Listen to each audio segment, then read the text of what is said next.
नमस्कार। कहानी कलश में आपका हार्दिक अभिनंदन है। आज मैं खुशबू रचते हैं हाथ कविता लेकर उपस्थित हुआ हूं और ये खुशबू रचते हैं हाथ के प्रश्नोत्तर भी हैं। इसमें प्रश्नोत्तर किस तरह के हैं ये आप देखिएगा। इस कविता में मैंने कॉम्पिटेंसी आधारित प्रश्न को रखने की कोशिश की है। एक्सप्लेन तो किया ही है, साथ में हमने इसे कॉम्पिटेंसी आधारित प्रश्न रखने की कोशिश की है। तो आइए सबसे पहले कविता करते हैं, उसके बाद प्रश्न करेंगे।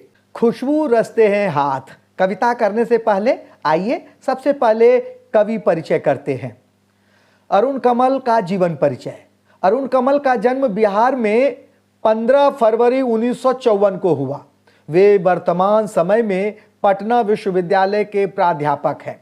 अपनी केवल धार, सबूत, नए इलाके में इत्यादि इनकी प्रमुख रचनाएं हैं। उन्होंने प्रसिद्ध बाल उपन्यास जंगल बुक का हिंदी में अनुवाद किया है। उन्हें भारतीय काव्य में उनके योगदान के लिए साहित्य अकादमी पुरस्कार से सम्मानित किया गया है। इनकी कविताओं में नए बिंब, बोलचाल की भाषा, खड़ी बोली के अनेक लय और छंदों का समावेश है। आगे करते हैं।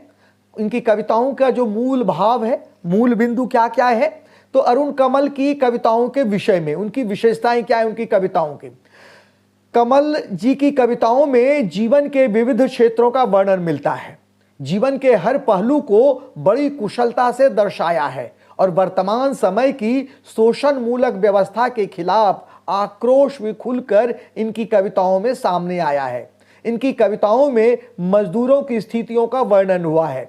बच्चे, जवान, स्त्रियां, सभी वर्ग के लोग इनकी कविताओं में शामिल हैं। कोई जूट या लोहे की फैक्ट्री में काम करता है तो कोई होटल का नौकर है। पुल बनाने वाले मजदूर या नक्सली समझकर मौत के घाट उतार दिए जाने वाले मजदूर, दर्जिन, स्कूल मास्टर, अगरबत्ती बनाने वाले मजदूर आदि। अरुण कमल की कविताओं की खास विशेषता यह है कि उनका मजदूर चित्रण किसी विशेष वर्ग के मजदूर तक सीमित नहीं है, बल्कि उसका बृहद आकार है, बृहद आधार है, बड़ा फलक है। इसलिए ये मजदूर एक किसी खास वर्ग तक सीमित नहीं है। जितने भी दुनिया में मजदूर हैं उन सभी मजदूरों का प्रतिनिधि बनकर उभरा है। अगला है कविता सार। खुशबू रचते हैं हाथ कविता में कवि ने सामाजिक विषमताओं को बेनकाब किया है। इस कविता में कवि ने गरीबों के जीवन पर प्रकाश डाला है। अगरबत्ती का कारखाना अक्सर किसी तंग गली में, घरों और सड़कों के किनारे, गंदे नाले के पार और बदबूदार कूड़े के ढेर के समीप होता है। कवि कहता है कि अगरबत्ती बनाने वाले कारीगरों के हाथ तरह तरह के होते हैं। किसी के हाथों में उभरी हुई नसें होती हैं, किसी के हाथों के नाखून घिसे हुए होते हैं, कुछ कारीगरों के हाथ गंदे, कटे पिटे और चोट के कारण फटे हुए भी होते हैं। दूसरों के लिए खुशबू बनाने वाले खुद न जाने कितनी और कैसी तकलीफों का सामना करते हैं, मुसीबतों का सामना करते हैं। यह एक विडंबना ही है कि दुनिया की सारी खुशबू सारी उन गलियों में बनती हैं जहां दुनिया भर की गंदगी समाई होती है। यानी मजदूर, जो ये मजदूर हैं जो दूसरों के लिए बड़े बड़े अट्टालिकाएं बनाते हैं, खुशबू रचने वाले चीजें, पदार्थ बनाते हैं, वो बदबू भरे जीवन में जीते हैं, वे झुग्गी झोपड़ी में जीते हैं। यानी दूसरों को सुख सुविधाएं देने वाले मजदूर खुद अभाव का जीवन जीते हैं। आगे देखते हैं।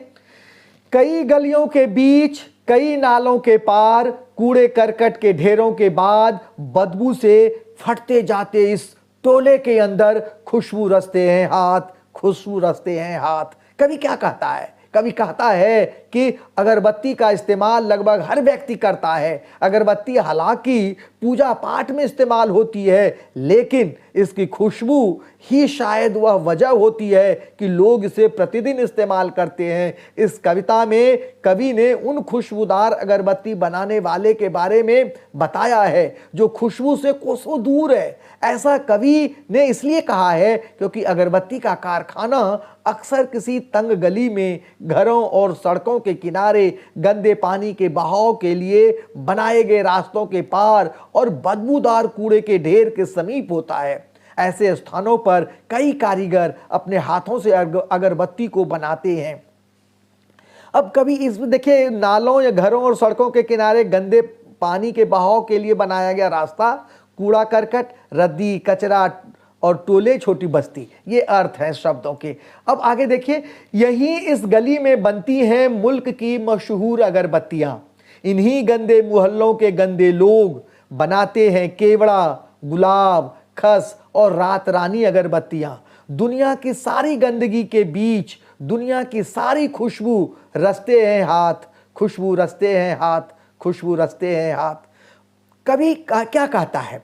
कवि कहता है, सबसे पहले इसको व्याख्या करने से पहले मैं इसका अर्थ बता दूं। मुल्क यानी देश, केवड़ा यानी एक छोटा वृक्ष जिसके फूल अपनी सुगंध के लिए प्रसिद्ध है, खस पोस्ता को कहते हैं, रात रानी यह भी एक सुगंधित फूल है, मशहूर यानी प्रसिद्ध। अब इसकी व्याख्या कवि क्या कहता है? कहीं इसी गली में, इस गली में बनती हैं मुल्क की यानी दुनिया की, देश की मशहूर अगरबत्तियां। इन्हीं गंदे मोहल्लों के गंदे लोग बनाते हैं। कौन कौन सी अगरबत्तियां बनाते हैं? केवड़ा, गुलाब, खस और रात रानी अगरबत्तियां, इतनी खुशबूदार, दुनिया की सारी गंदगी के बीच दुनिया की सारी खुशबू रचते हैं हाथ। ये जो हाथ हैं, जो कटे पिटे हाथ हैं, वे दुनिया की सारी खुशबू रचते हैं और खुद अभाव बदबू भरे जीवन को जीते हैं। कभी कहता है कि इस तंग गली में पूरे देश की प्रसिद्ध अगरबत्तियां बनती हैं। उस गंदे मोहल्ले के लोग ही केवड़ा, गुलाब, खस और रात रानी की खुशबू वाली अगरबत्तियां बनाते हैं। यह एक विडंबना ही है कि दुनिया की सारी खुशबू उन गलियों में बनती है जहां दुनिया भर की गंदगी समाई होती है।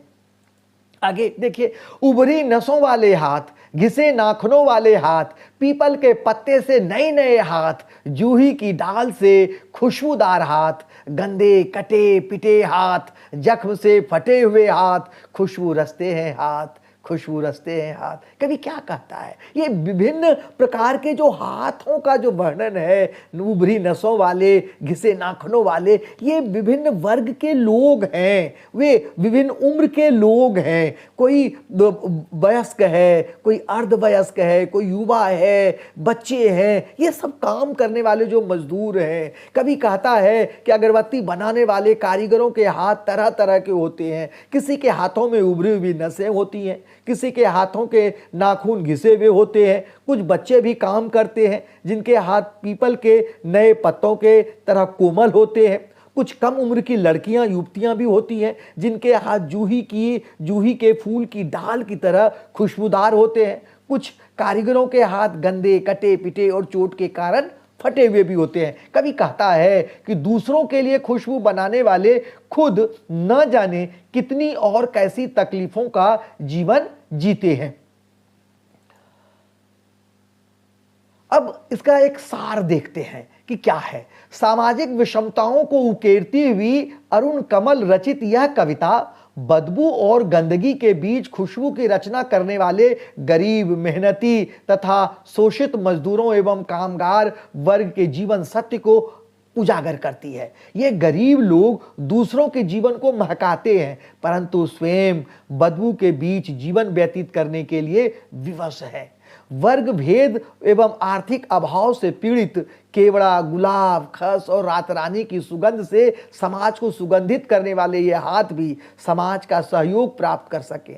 यह कविता इस दिशा में किया गया एक छोटा सा प्रयास है, लेकिन बहुत ही उम्दा सार्थक प्रयास है। कवि ने इस कविता में गरीब, मजदूर, कारीगरों की दुर्दशा का चित्रण किया है। कवि ने स्पष्ट करना चाहा है कि दूसरों के जीवन में खुशबू बिखेरने वाले इन गरीबों को बदबू में जीने को विवश होना पड़ रहा है, मजबूर होना पड़ रहा है। और अगला पॉइंट क्या है? गरीब और अभावग्रस्त लोग गंदगी, बदबूदार गलियों में रहते हैं। ऐसे लोग सुगंधित अगरबत्तियां बनाते हैं तथा दूसरों के जीवन में सुगंध फैलाते हैं। कॉम्पिटेंसी आधारित प्रश्न देखिए, करे कि खुशबू रचते हैं हाथ शीर्षक कविता का प्रतिपाद्य अपने शब्दों में लिखिए। खुशबू रचते हैं हाथ शीर्षक कविता अरुण कमल द्वारा रचित है। इस कविता में कवि ने सामाजिक विषमताओं को बेनकाब किया है। कवि का व्यंग स्पष्ट है कि जो वर्ग समाज में सौंदर्य की सृष्टि कर रहा है और समाज को खुशहाल बनाने जा रहा है, वही वर्ग अभावग्रस्त जीवन जिंदगी जी रहा है। वह गंदगी भरे वातावरण में रहने को विवश है। लोगों के जीवन में खुशबू बिखेरने वाले हाथ नारकीय जीवन बिता रहे हैं। यह विडंबना ही तो है कि खुशबू रचने वाले हाथ दूर दराज के सबसे गंदे और बदबूदार इलाकों में जीवन बिता रहे हैं। स्वस्थ समाज के निर्माण में इन लोगों की भूमिका महत्वपूर्ण है, अतः इन्हें उपेक्षित नहीं किया जाना चाहिए। अगला प्रश्न क्या है? अगला है, खुशबू रचते हैं हाथ कविता में कवि किस समस्या की ओर ध्यान आकर्षित करना चाहता है और क्यों? इस कविता के माध्यम से कवि ने सामाजिक विषमताओं को बेनकाब किया है। समाज में सौंदर्य की सृष्टि करने वाले ही गंदगी के वातावरण में जी रहे हैं। लोगों को खुशहाल बनाने का प्रयास करने वाले बेबसी, अभाव और गंदगी के जीवन बसर कर रहे हैं। कूड़े कचरे के ढेर के बीच जीवन के दिन काट रहे हैं। ये उपेक्षित, ताज्य, घृणित लोग समाज के कल्याण में अपना योगदान देकर भी समाज से अलग थलग गुमनामी की जिंदगी जीने के लिए विवश हैं। कवि ने ऐसे उपेक्षित गरीब, साधनहीन मजदूरों और कामगारों की समस्या को उभारा है, जो स्वयं अभावों में जीवन यापन करते हुए समाज में अपना अहम योगदान देते हैं। अगला प्रश्न क्या है? दुनिया की सारी गंदगी के बीच दुनिया की सारी खुशबू रचते हैं हाथ। पंक्ति में कवि समाज की किस विडंबना को उजागर करना चाहता है? खुशबू रचते हैं हाथ कविता में कवि ने खुशबू का नहीं बल्कि खुशबू के पीछे छिपे बदबूदार सच को उजागर किया है।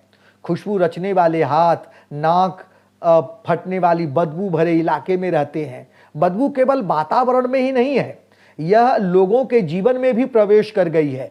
चारों ओर गंदगी का वातावरण है। वे उस एहसास से परे केवल अगरबत्तियां बनाने में लगे रहते हैं। यह कितनी त्रासद अवस्था है कि खुशबू का व्यापार करने वाले हाथ सुख सुविधा संपन्न हैं, साफ सुथरे स्वस्थ वातावरण में रहते हैं, सब सुविधाएं खुशियां उनके इर्द गिर्द मौजूद हैं। इसके विपरीत खुशबू रचने वाले हाथ उपरोक्त सभी सुख सुविधाओं से वंचित हैं। उन्हें तो इस विषय में सोचने की भी शायद फुर्सत नहीं मिलती होगी। इसलिए हाथों के कटे फटे नसों के उभरे होने, कोमल कठोर तथा पिटे होने पर भी खुशबू रचने का काम नहीं रुकता। लगातार निरंतर यह काम अनवरत रूप से चलता रहता है। वातावरण और आपसी संबंधों में उड़ती भयंकर बदबू के बाद भी खुशबूदार वस्तु की खुशबू में कोई कमी नहीं होती। इसी खुशबू का बदबूदार सच कवि ने बड़ी सूक्ष्मता से अभिव्यक्त किया है। अब धन्यवाद की बारी आती है और धन्यवाद करने से पहले मैं जिस तरह से आपसे एक रिक्वेस्ट करता हूं, अनुरोध करता हूं और पुनः मैं अनुरोध करता हूं आपसे कि लाइक और सब्सक्राइब जरूर कीजिए। आपके लाइक और सब्सक्राइब करने से मेरा हौसला बढ़ता है और मैं ज़्यादा से ज़्यादा पूरी शक्ति के साथ उसे रिसर्च वर्क में लग जाता हूं, आपके लिए प्रश्न जोड़ने में, उसके उत्तर बनाने में लग जाता हूं। बहुत बहुत धन्यवाद।